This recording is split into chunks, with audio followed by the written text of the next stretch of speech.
Jadi kita akan belajar tentang proses lahirnya Pancasila dalam sidang BPUPKI. BPUPKI dibentuk oleh Jepang pada tanggal 29 April 1945 dengan tujuan untuk mempersiapkan kemerdekaan Indonesia. Ketua BPUPKI adalah Dr. Rajiman Widyodiningrat. Sidang pertama BPUPKI yaitu pada tanggal 29 Mei sampai 1 Juni 1945. Sidang ini membahas dasar negara Indonesia merdeka. Dalam sidang ini muncul beberapa usulan dasar negara dari para tokoh, yaitu Muhammad Yamin pada tanggal 29 Mei 1945. Usulan dasar negaranya adalah 1. Peri kebangsaan, 2. Peri kemanusiaan, 3. Peri ketuhanan, 4. Peri kerakyatan, 5. Kesejahteraan rakyat. Selanjutnya, Profesor Dr. Supomo pada tanggal 31 Mei 1945 menyampaikan konsep negara integralistik atau negara yang menyatukan kepentingan individu dan masyarakat.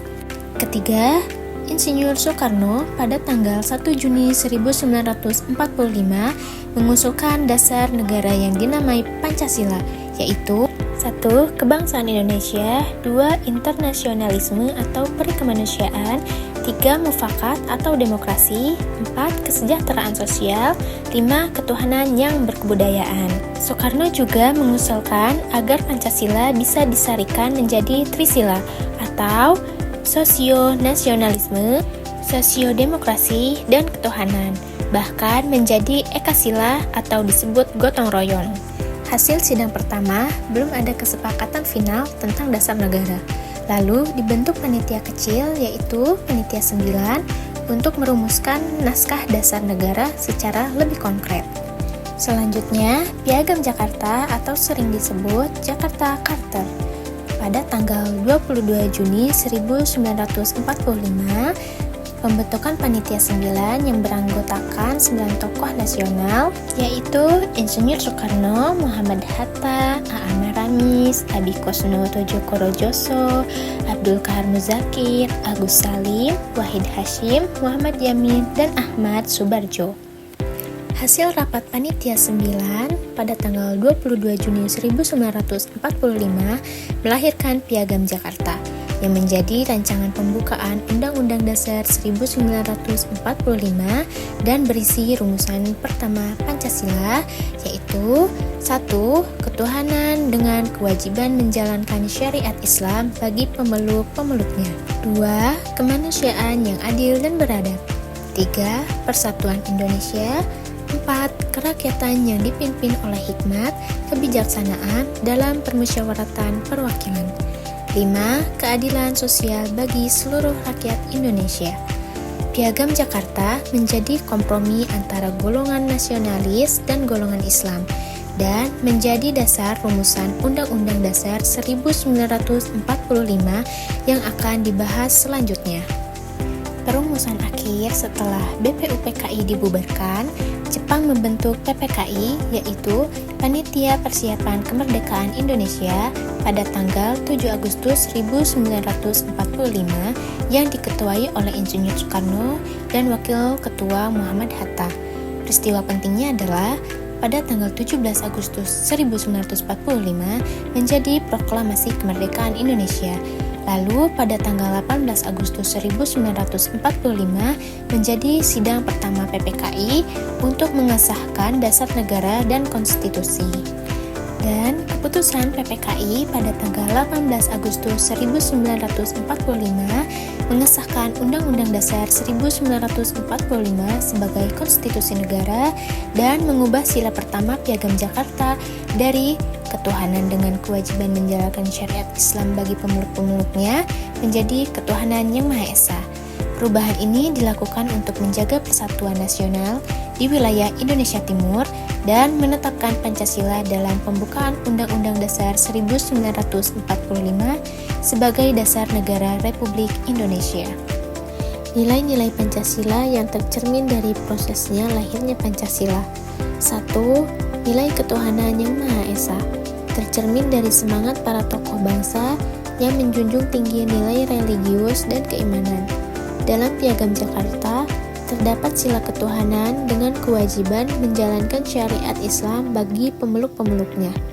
Saat PPKI mengubah menjadi ketuhanan yang Maha Esa, hal itu menunjukkan sikap menghargai perbedaan agama demi persatuan bangsa. Maknanya, toleransi dan penghormatan terhadap keyakinan setiap warga negara. 2. Nilai kemanusiaan yang adil dan beradab. Tampak dari sikap para pendiri bangsa yang mengutamakan musyawarah, saling menghormati, dan menolak dominasi satu golongan. Dalam sidang BPUPKI, semua anggota diberi kesempatan menyampaikan pendapat tanpa paksaan. Maknanya, menghargai hak asasi manusia dan menjunjung tinggi adab dalam berdiskusi. 3. Nilai persatuan Indonesia.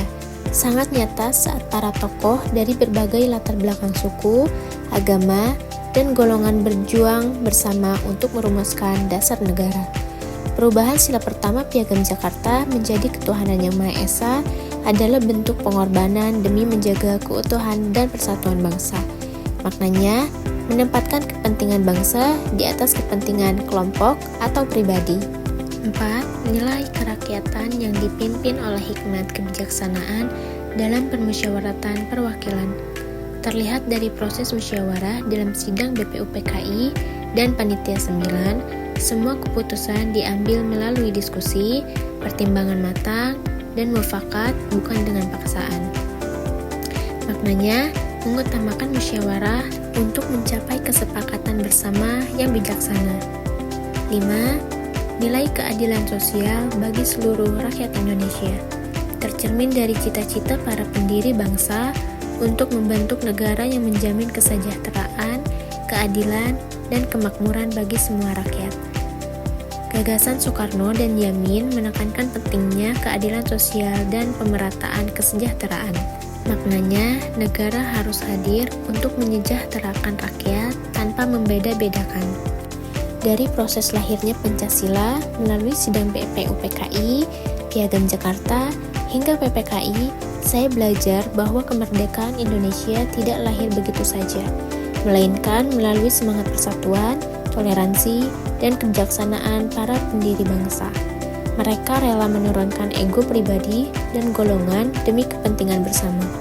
Nilai-nilai seperti musyawarah, gotong royong, menghargai perbedaan, dan semangat persatuan masih sangat relevan bagi generasi muda saat ini.